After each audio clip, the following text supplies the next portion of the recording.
Hey, everybody, coming to you live from the tateraudio worldwide headquarters in beautiful downtown Detroit.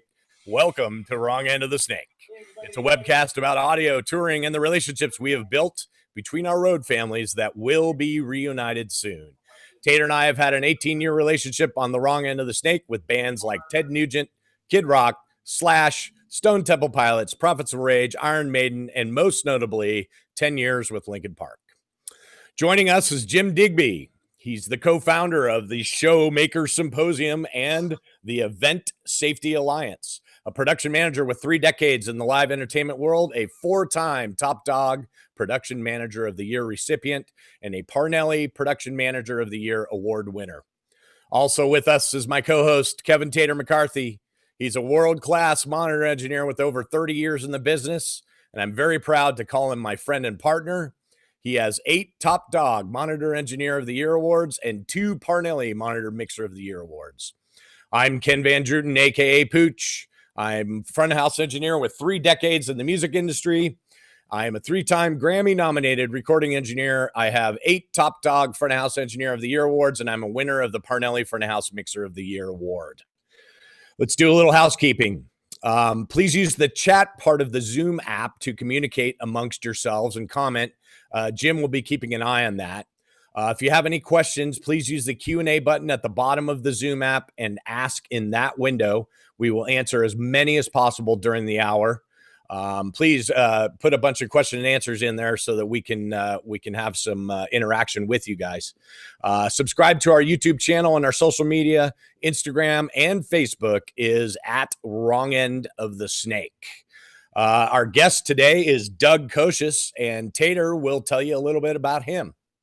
All right, here we go. Doug KOCSIS is a 32-year veteran of the leasing business. Doug is the president of DK Capital, a leasing company primarily dedicated to serving the pro audio, lighting, AV presentation, and staging industries. Located in the beautiful suburb of Okemos, Michigan, DK Capital offers a variety of financing options for both new and used equipment, including various deferred billing scenarios and application-only financing and master lease programs. Doug has relationships with all the major live event manufacturers, and they have continued to call upon him as a trusted leasing resource. A bassist and confessed gearhead, KOCSIS claims that his success comes from not only his extensive product knowledge and years of industry experience, but also from his commitment to integrity and fairness. And we're going to get into all that, what I just described here in a minute. Let's welcome Doug KOCSIS. Thanks, Doug, for being here. Thanks for having me. I appreciate it. Hey, Doug. It's really great to see you, man. We're friends with Doug. We've had a business relationship with him for a bunch of years, but, we're also hang buddies. We like to go hang out and have some drinks, and he lives pretty close here to the Tater World headquarters. So we oftentimes hang out, but we do make a lot. Take us to lunch is what that means. Yeah, exactly. Translation. But we do a lot of business with him. We do. Yeah. So welcome, Doug. I think to get us started, there's probably a bunch of people here that may not know you. Let's kind of just talk about where you came from and how you got started. All right. Well, it's kind of funny story, actually. I was going to school part-time and working full-time at a uniform delivery company. And my brother managed it. And they were making me travel all over the state. And I couldn't keep up with school, and it was frustrating me. And my roommate had just graduated from Michigan State University, and he was working at a leasing company in Lansing, Michigan. And I was telling him how frustrated I was about work. I wanted to quit, but I needed the money. I didn't know what to do. And he said, "Come and work with me over at Accent Leasing," which was the company I started in the industry with. And I said, "Well, what will we do?" And he says, "We're going to be repo men." And I'm like, "I'm in. Let's do it." Perfect. So for the first couple of years, I was a repo man for Accent Leasing, and we only at that time we only worked locally or regionally. And interesting stories that and we can make them anecdotal if you want. But So I learned a lot about that part of the business, and then after a while, the owner of the company came to me and he said, I'd really like to see you move into sales. And I tried it and was really failing because I didn't know what direction I wanted to go in. That you have to sort of decide your niche, I suppose. And being a musician and a gear junkie, I was always hanging out at the local music stores buying stuff, and I knew there was pro audio part of it. So I researched it a little bit and concluded that, hey, if other guys are doing, I saw in a magazine, I think it was Mix Magazine, I saw another lease company was advertising, and I thought, well, if they can do it, I can do it. So I started calling on, reaching out a little bit further, calling on other retailers and asking if they ever used financing, and they said, yeah. And I met a guy, I think my first real customer in the live business was Tony Villarreal at Thunder Audio. I had gotten to meet him through a dealer down in Ann Arbor, and Tony was, really making some serious moves at that time. And through Tony and that dealer, I met the reps, the manufacturer reps of these product lines, and went on from there. Just started meeting, going to trade shows and meeting more manufacturers and dealers, and growing in that network. And how did you come out of Accent and what created DK Capital? Well, the sad story is that I had offered to purchase Accent Leasing. The owner of Accent, his health was failing, and it got to a point where we needed to make a decision. He wanted to retire, so I offered to buy the company, and one thing led to another. That sort of fell through. I stuck around for a little while, but I really couldn't stay there. I felt like without him there, I needed to move on. And so my wife and I worked there together. My wife, Cammie, worked at Accent Leasing with me. That's how we met. And I thought, man, I'll tell you, if this thing fails, if anything goes wrong, that's it for Doug and Cammie. So, I reached out to some underwriters and told them I was going to go off on my own, and they said, we'll back you up. And that's how I started it in 2003, and stayed focused on the AV market. I didn't steer away from it at all. By design, I've kept DK Capital very small. I don't think that I need a lot of staff. Right. If someone wants to come in and work for DK Capital, bring their own book of business, knock yourself out. We'll work out a great deal, but you got to bring your own business. I'm not going to bring it to you. That's the policy here at tateraudio also. Yes. So Doug, just to be clear, so that everyone kind of understands what you do, you have relationships with manufacturers, right? Mm-hmm. And then you have relationships with larger sound companies like Clair Brothers and Eighth Day and, all these huge companies, but you also have relationships with smaller, even people like us, Tater and I, which are little small businesses. And all of those things are you're hooking up manufacturers with these buyers and being the middleman in regards to leasing that stuff and getting finance for those things, correct? Correct. Yeah. Most of the business that comes my way is derived by the manufacturer or their sales network and various dealers. So a manufacturer comes to you and says, hey, so-and-so is looking to buy $1 million worth of stuff. Why don't you go talk to them? And here's what these are the details, reach out to them. And then I, put on my show, and if they buy, if they jump on board, then we're good. It's the idea is that it's a simple process. That's what I try to achieve, is to make it simple and a quick process, where most people get frustrated when they're dealing with a bank, because the bank really, first of all, banks aren't crazy about dealing with AV market, right? The gear moves around. They don't understand the gear. They don't see how you make money. They have a home theater system and they think that's real PA, right? Real sound. When we get into the relationships like that, it's like, if it's got casters on it and doesn't sit in one location, there's a whole other, world that they don't know about. And like when you said you started as a repo guy, it's tough to repo something on wheels, isn't it? So, I found that is one of the benefits of going to a person like you, and that you know how to answer. We don't have to answer those questions. We don't have to sit there and tell the story. You already have the other relationships with the bank that knows what the story is. It's not new to them, right? Because for people that are listening today that haven't, do we call it lease anymore? We'll get into that in a minute. Lease or purchase equipment. They don't realize there's a lot more that goes into it, because it is a piece that doesn't stay stable at a location. And, normal banks don't quite understand that. And there's a lot that goes into that, the behind the scenes, that people that haven't leased before don't know. Maybe you can go into that a bit more. Banks like to see things that are permanently attached. They like real estate.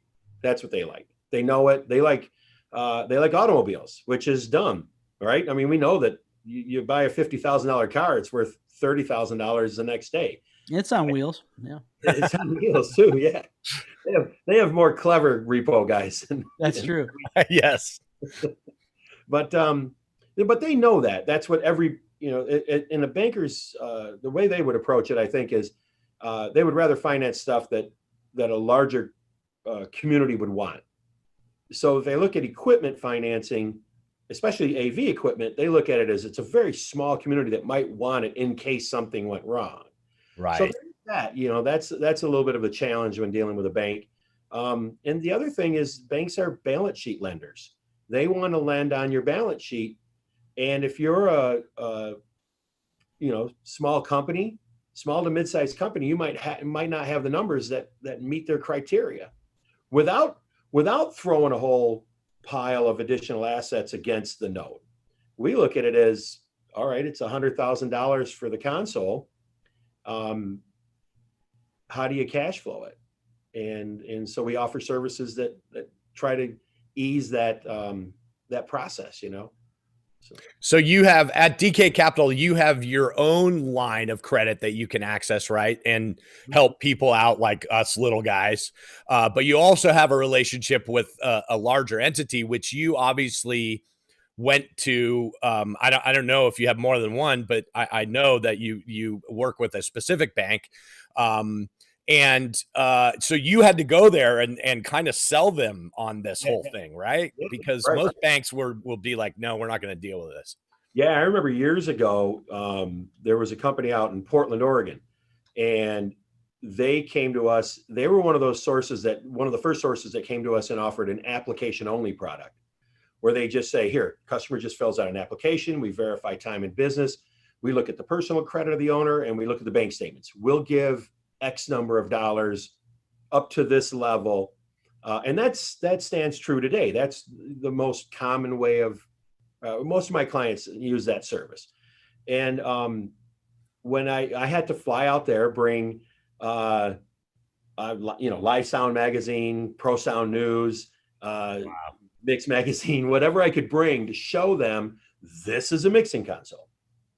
The reason why this mixing console costs this much is there's technology, and it's part of this industry. And Bob, and fortunately for me back then, the VP or whatever of operations of this leasing company, he was a sessions musician from Nashville originally, and so he's like, oh hell yeah, I'll do that stuff. I don't care. I think that's cool. And I'm like, yeah, lucky me. Yeah, really, because at that time it was restricted. No one really wanted to do AV,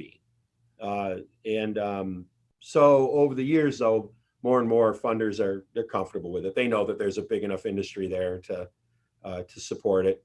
And but if I were to go to a traditional bank, I don't think they'd have any interest in it. As far as the variety of funders, I have a variety of funders, because funding sources have their own niche, right? I mean, some are strictly A paper, that they want the cream of the crop. Some will have a little looser credit policy. Some will service segments. Like I have a funding source that will not work with the church. They just don't have any interest in it for whatever reason. And then others will. So we have to use the different sources. The in-house money, is I think what sets me apart from some of the other guys, in that we have a great, Cammie and I have a great bank. In fact, my banker used to work with us over at Accent Leasing, and he's been a friend of ours. His wife used to do daycare for our daughter. He's just a great friend. And when I had started DK Capital, I wanted to buy a property, my condo, and I didn't like the mortgage that I had. And he came along and said, "Hey, I'll write the mortgage, but I'll also give you a line of credit, because you should buy those deals that are off center. So if you have a customer that's, let's say it's a startup, no one's going to give that guy money, but at your discretion, you can lend that person money. If you see something that makes sense, do it." So I've built these portfolios with that application model, and it's worked out good. You know, we have a few that I struggle with, but for the most part, they pay, you know, and they appreciate that service is there. And then they're AV guys. They have to have the gear.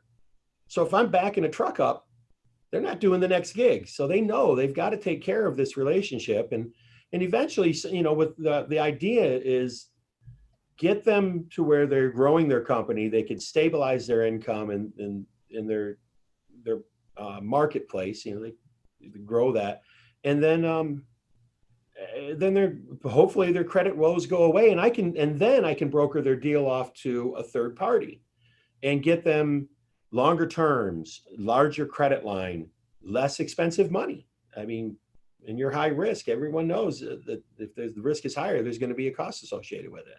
And that's in anything, not just in the AV game of credit leasing. That's just in life, of course. Right. But I think the difference here is that no one knows how to deal with us, right? Like you've built these relationships with people, explain to them how it works. You know, I mean, even in the insurance, part of this business, people don't know how to deal with us, you know? And it's mainly because our gear is not stored at a certain address. Like people, they want to be able to come and repo the gear, and you're like, well, it doesn't really stay here. It goes to Spain all the time. Right. So we tell them that, right? We tell them that? I don't know. Do we? Okay. I don't think so. Making sure. Yeah. They know that it's with you. That's the important part. And of course, then, you know, if it's a rental, if it's a pure rental company, then, you know, we have a document, you know, we have the documentation that protects us, in that, you know, that we acknowledge that it's rental equipment, that it's going to go out and put in place in someone else's hands. For the most part, though, my customers are U.S. based, and they're maintaining the equipment all full time. They're not rental companies. They're using it in their production process. Got it. Yeah, we don't worry about that much. Well, I know that you have helped both Tater and I. You've totally been the middleman in that you took a chance on us. You know, we both kind of had, you know, good credit, but we didn't own $500,000 worth of gear at the point that you took us on. So how does that work for somebody? I know there's guys out there right now that are saying, I'm a small time independent engineer. How do I get financed? You know, how does this happen? You know, besides, I guess contacting you is a great way to do it, which is what we did. But, I mean, what would you suggest for a small time independent engineer? You know, what are some steps that they can take to get towards, you know, buying some gear? So to me, it's just, you know, focus on the business end of your business, because you're an engineer. Your first intention is to, you know, hone your skills, to be marketable, right? So, but what often gets forgotten is that the business end of what you do needs to be attended to and organized and presentable. And you guys both presented your companies very well. You had, your company was identifiable. Your paperwork was in proper order. Your credit was in proper order. And that made it easy for me. And it didn't make it difficult for you to get qualified. That's what I would tell anybody who's in your line of work is, before you come on to look for a lender, pay attention. You know, do you have your business order, in order? Do you have a business checking account? If you're if you're John Smith doing business as John Smith audio engineer, you don't, and you use your personal accounts, et cetera, and your credit is average, you're likely going to be, you're going to fall into the Doug in-house funding category.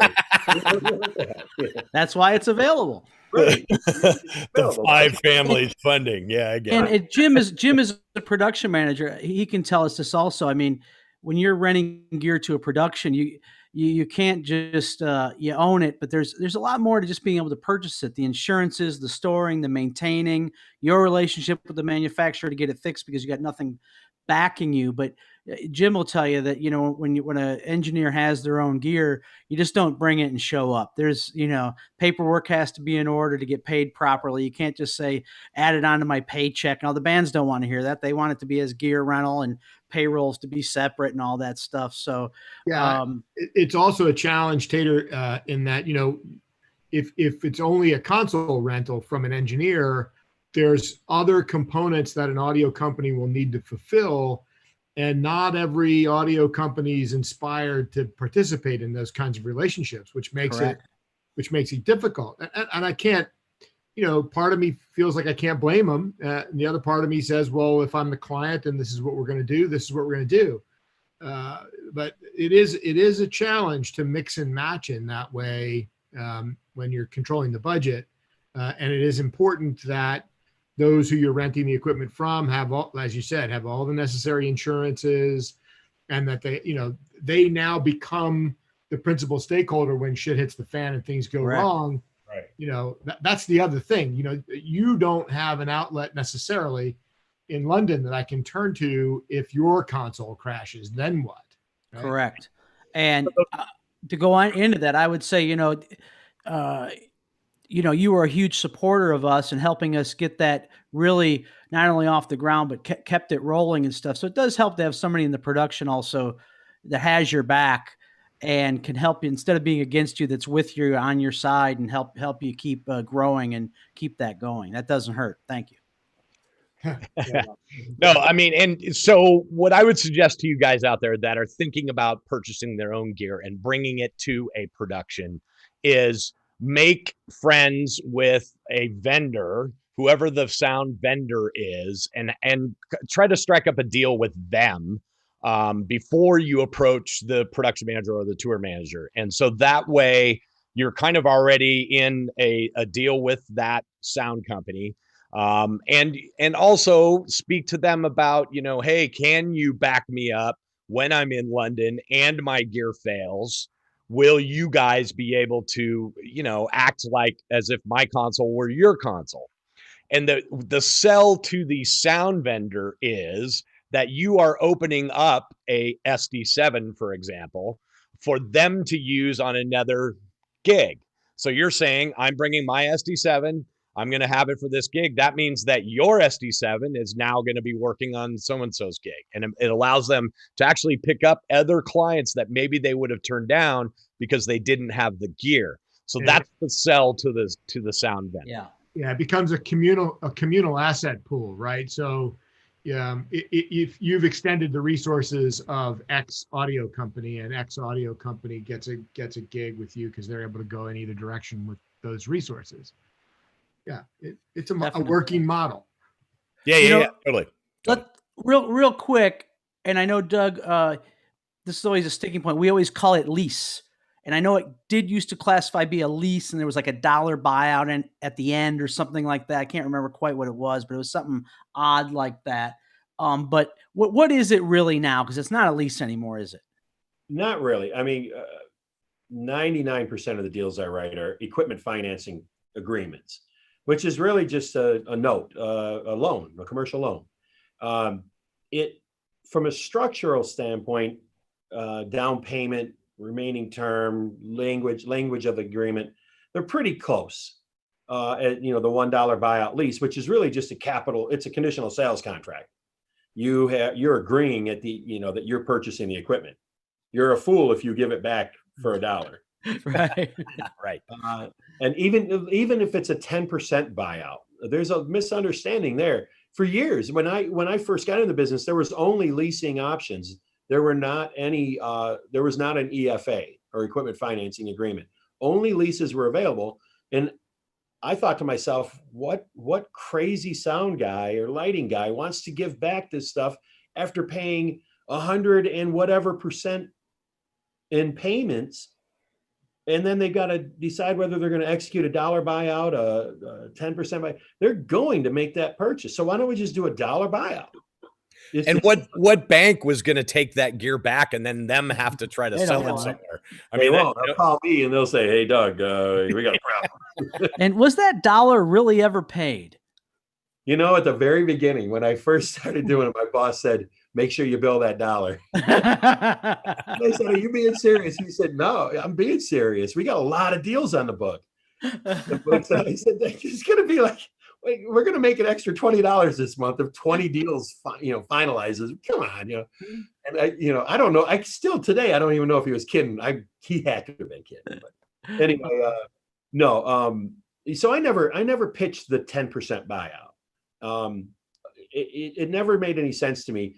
And in the past, people I ran up against in our business, they weren't very scrupulous. They charged more than that. They had this document. They did a bait and switch, and they played dirty pool, and people got real sour on dealing with leasing companies because of that. There was this, I can't trust the leasing guy anymore, and that was, to me, that was the obvious mistake of all time in our business.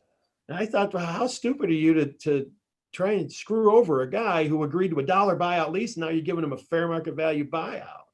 And you're saying, hey, your $50,000 original piece of equipment for, $14,000, we'll let you buy it out. Well, what happened to the $1 buyout? Oh, well, you execute that option. That's all just a bunch of bullshit, right? I mean, who buys into that? People who don't understand the business end of their company. They're at the mercy of some other guy who claims to be an expert.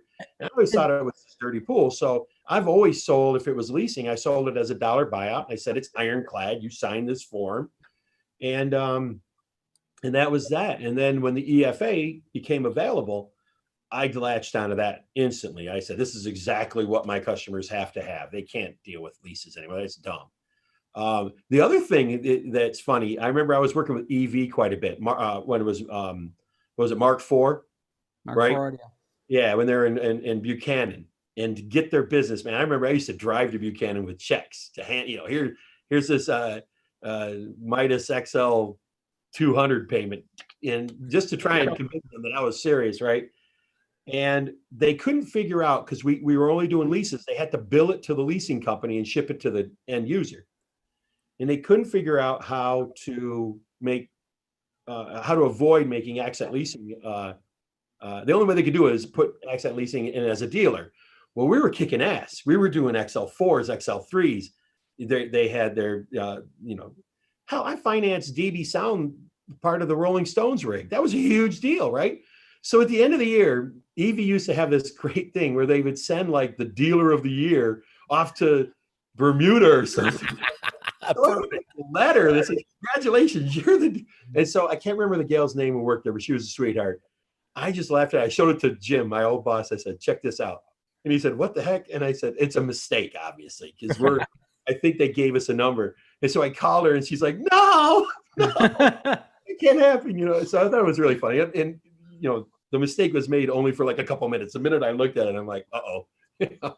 And, so back then they had to bill it to me and ship it to the customer. And that screwed some of the customers up on purchasing requirements. If you're a dealer, you have to purchase a certain amount. And if you're a dealer production company and you're leasing almost all of your stuff, you made let's say a $250,000 purchase, and you're feeling good about that, but it's billed in my name and I'm getting the credit for it.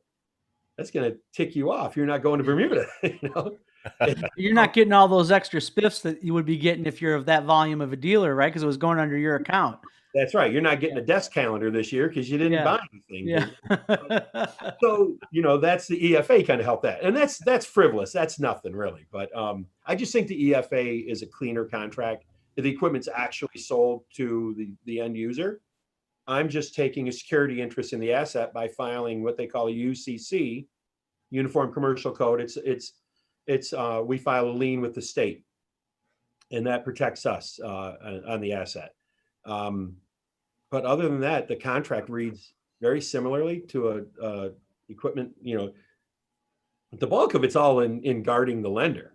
Right. If you don't pay, this is what happens. Well, I just find with the purchases I've made throughout the years and stuff like that, it's just like, I want to do audio.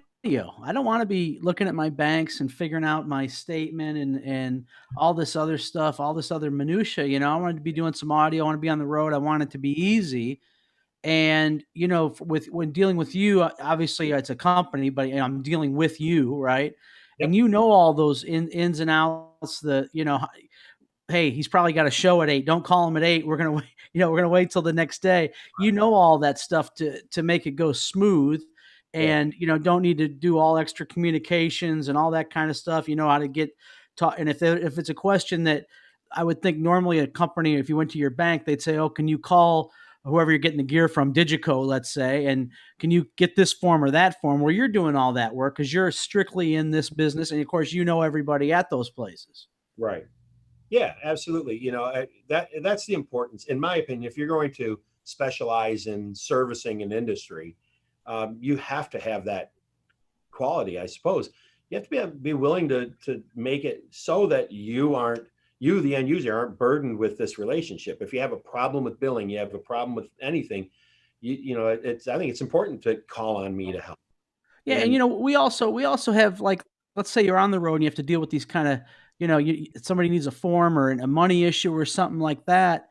I'm not sitting on hold on a phone tree and dialing the extension and then this and that and waiting online and hearing some response and this and that and then trying to sell me something and a survey at the end. When I call DK Capital, I'm calling Doug on his cell phone. So, there's right. none of that. There's none of that involved in that. And for me, I just personally like that. I like the personal touch side of it, that I'm not, going to a bank and have to sit down and explain myself and get the "do you party with the band" question.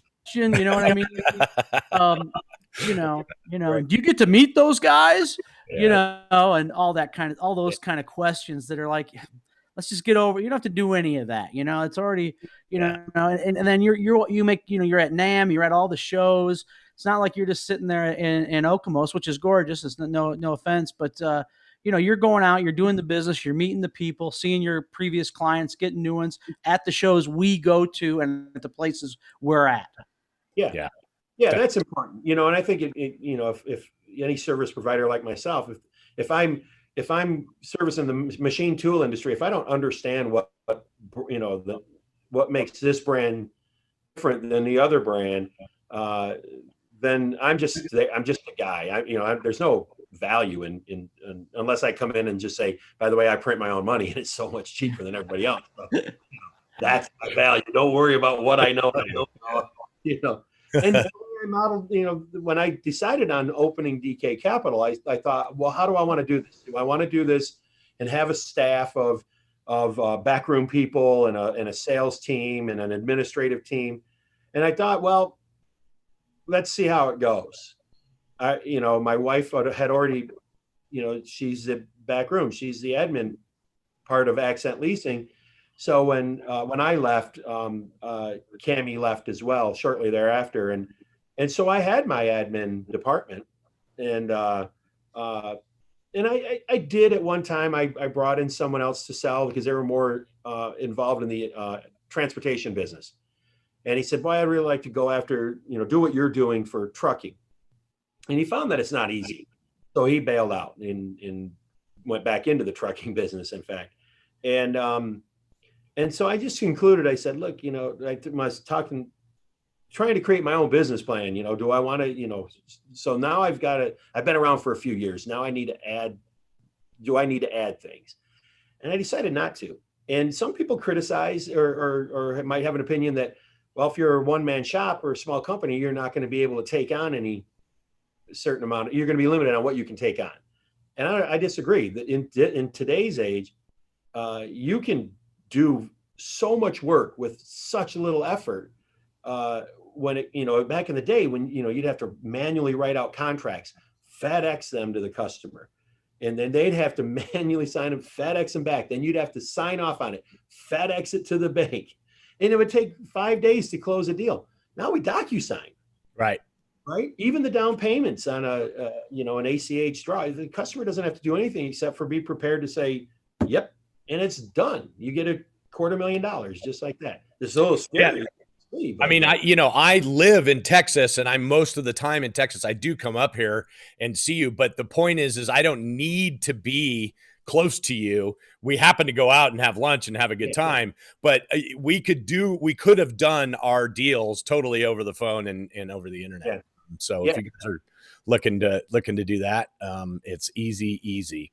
Hey, just a reminder, guys, hit that Q&A button and ask some questions so that afterwards we can hit Doug up with some stuff.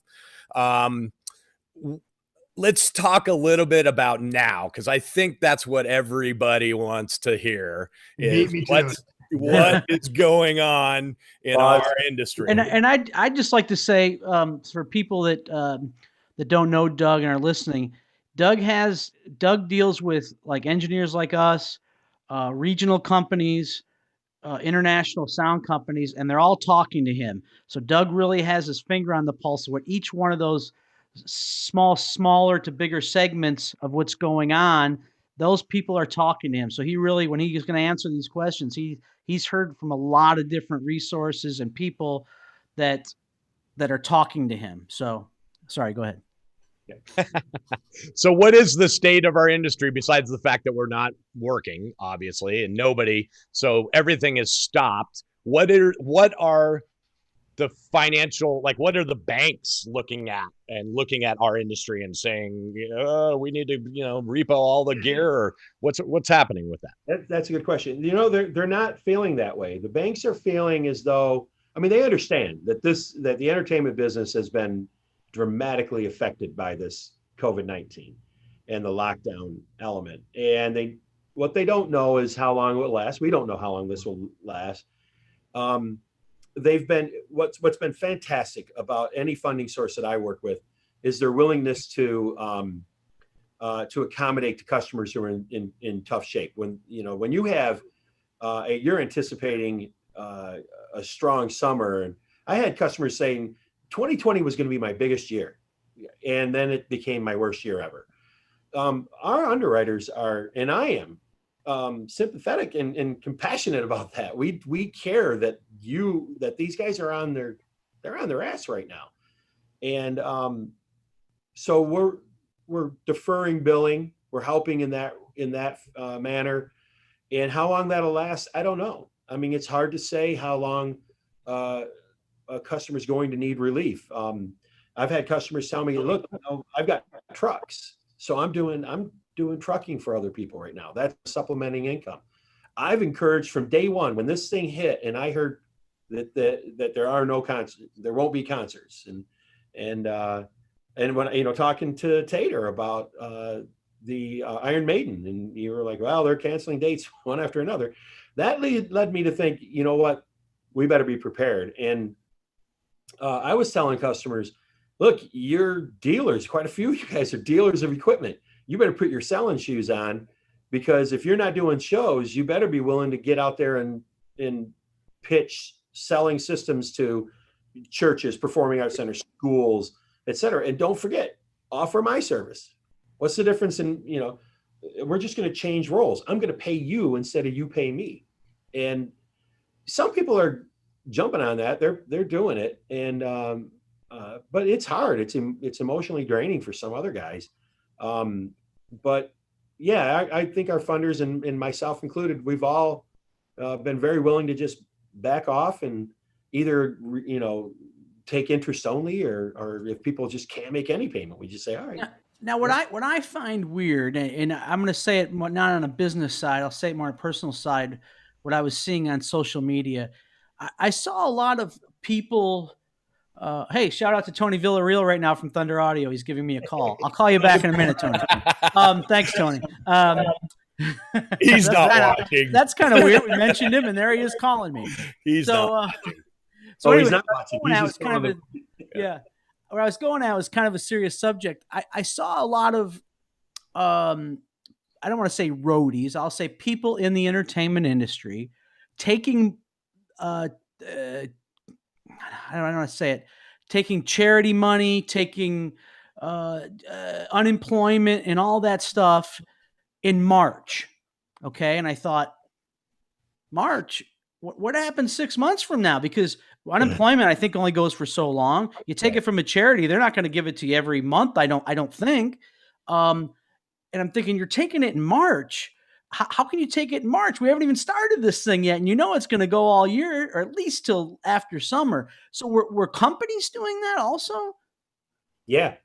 Yeah.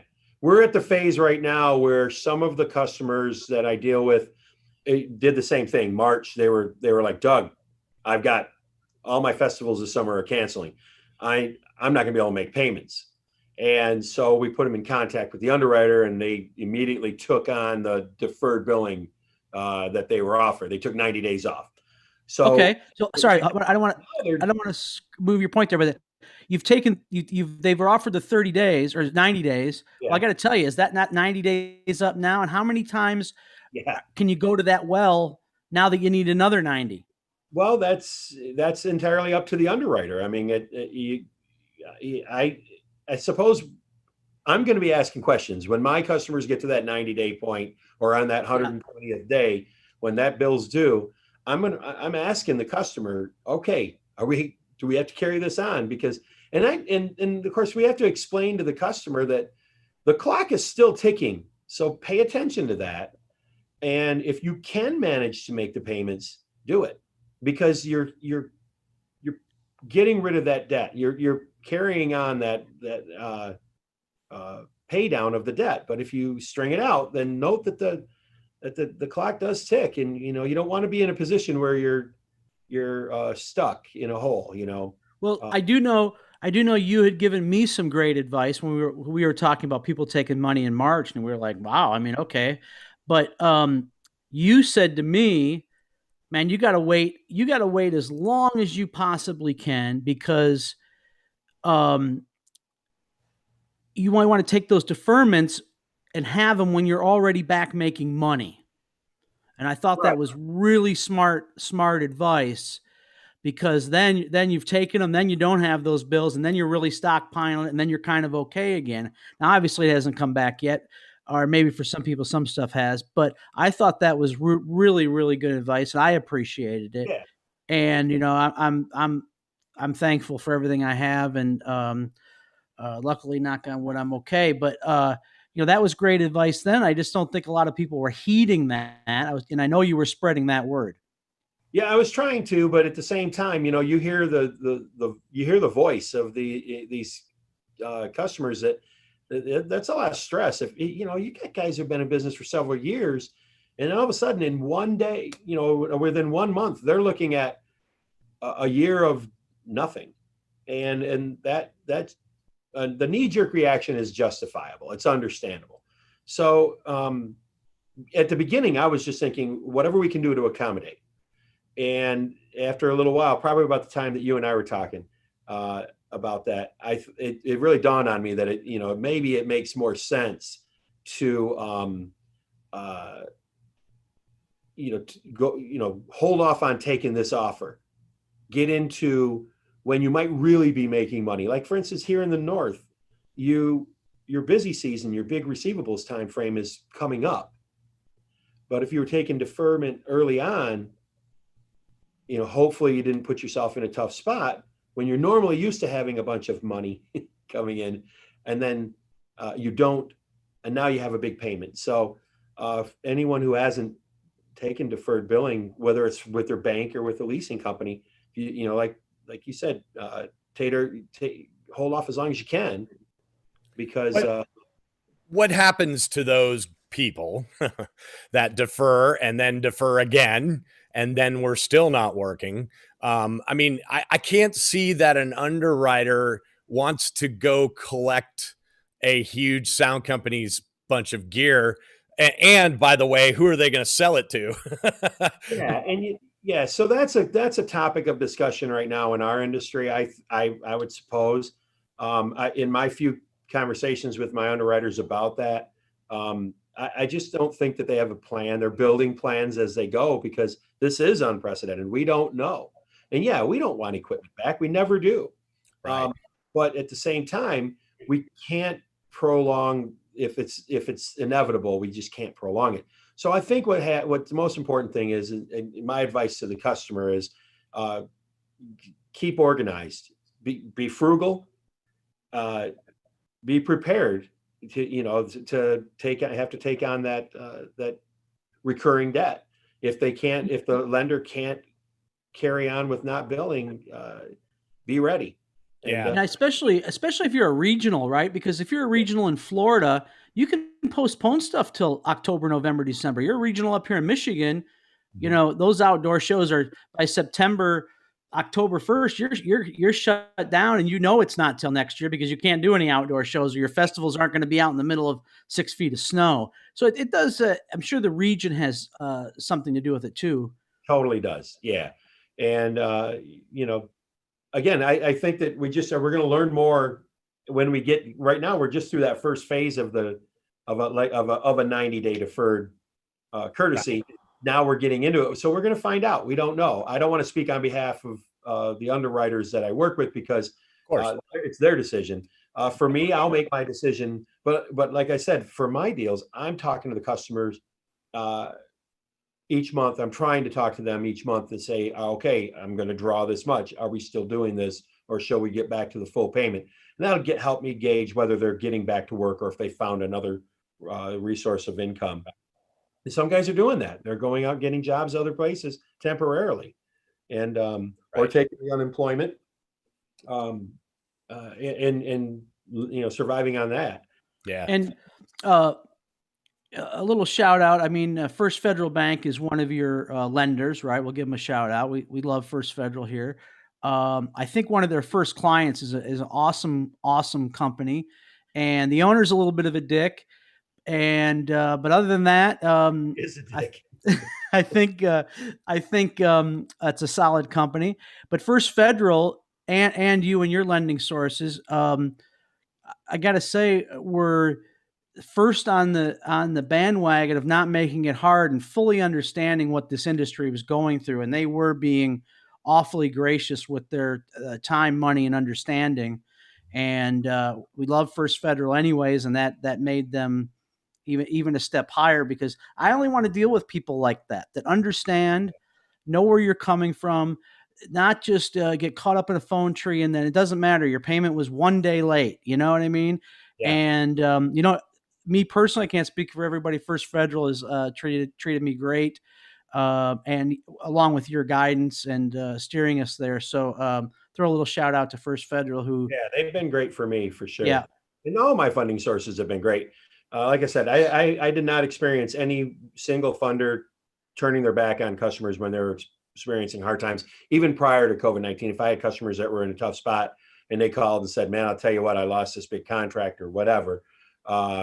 The underwriters know, that happens. And they're always going to make the effort to work things out. And let's say this too. You don't have to name any names, obviously, but let's just say how great our community is of sound engineers and regional and big companies, how great of people they are, because how many defaults really do you have a year in this industry, and how great is that portfolio you have because of us small businesses making payments on time? How good is it? It's good, isn't it? Fantastic. I rarely take any losses. As whether it's brokered business, I don't hear from my underwriters saying, yeah, thanks for the dog. I don't get that. I hear back that the portfolios perform real strong. If I do something in-house and I'm a little over aggressive, maybe my better judgment, I lapsed at the time. Sometimes you take a loss when you're dealing with high risk transactions, but that comes with the territory, I mean, that has to say something, right? To these people that are struggling, that, you look at their history and you say, hey, listen, for the last 10 years that I've worked with them, they've, made payments. The only reason that they're not making a payment right now is because the world has gone crazy. Yeah, absolutely. But you know, but to our funding sources believe, they know that the pro audio market, pro lighting, the staging markets, they've been that's probably the one industry that's been most affected, entertainment. So they get it, they know it, and that's why their patience is at such a high level. They're trying to make sure that they're not dealing with a lot of default scenarios and whatnot.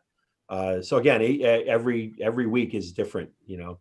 We learn more, and that's why I'm constantly asking customers, how is it? Are you seeing any events coming up? What do you hear? What's your summer look like?